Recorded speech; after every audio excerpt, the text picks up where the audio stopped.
Well, hello everyone, TheOntarioGardener here, back with another automation tutorial. In today's episode, we're going to be talking about chocolate cake, and chocolate cake is part of the bakery update, which is the most recent update as the time of the recording of this video, and it also has coffee cake, it has lemon cake, it has brownies, it has cupcakes, it has donuts, etc., etc., etc.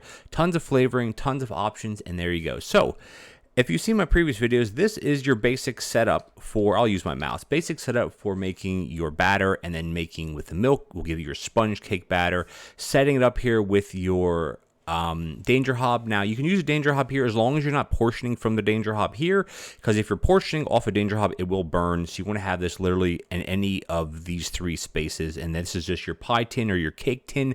Again, this it's irrelevant where any of this goes, except you want to have your danger hob either here, here, or here, and then everything will combine just fine. You have your chocolate going into your safety hob, because you have to use a safety hob here, because if you're not, again, it will burn. It'll go up and wait to combine with the batter.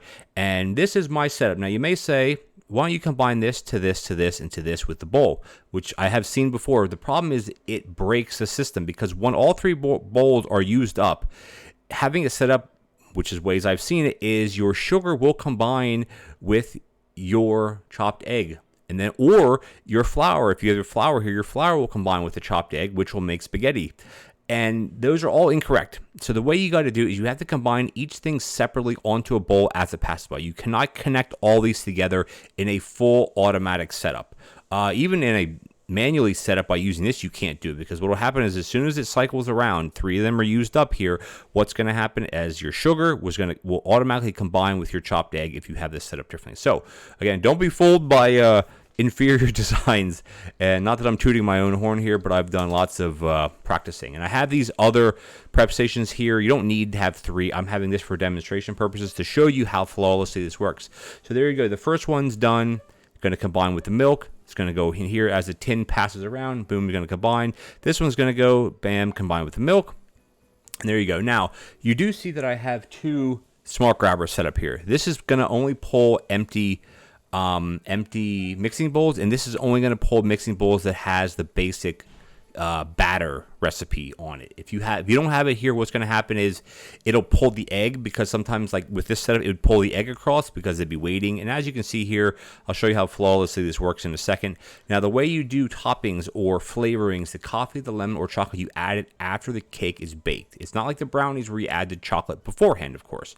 So this flawlessly cycles around. Everything is waiting. This will combine, and then the bowl actually combines with the egg. Now, you could set up generally with the egg combining onto the conveyor belt, but this is a nice way to kind of save a little bit of space. This is still a 7x5 design, so it's pretty hefty to automate, especially if you have more than one type of flavoring. What I would suggest is you automate the basic cake itself and then manually tap onto and have all the flavorings ready to go. That way it speeds things up just a little bit. Now, as you can see here, when the cake tin gets empty, or cake, I think call it a cake tin, cake pan gets empty, these are all ready to go. Nothing's combining where it shouldn't combine. This is going to cycle around. This is the second time for this one. Boom, with the sugar onto the egg, and then the egg mixture then has to mix. So you could use two mixers with this, but again, we're trying to make this as compact as possible without things breaking. And this system will never break, because obviously both of these have been through twice now, and nothing is combining nothing's combining like it shouldn't have. So there you go, guys. Pretty short and sweet. It's you can copy this design. This is flawless. It will never back up. You can take my word for it, guys. If you enjoyed the episode, please consider leaving me a like as well as a comment. And if you're enjoying the other automation videos on my channel, or anything else, mind you, hit that subscribe button. Really help me out. Hit the bell notification icon so you don't miss any more automation tutorials. And as always, catch you guys next time.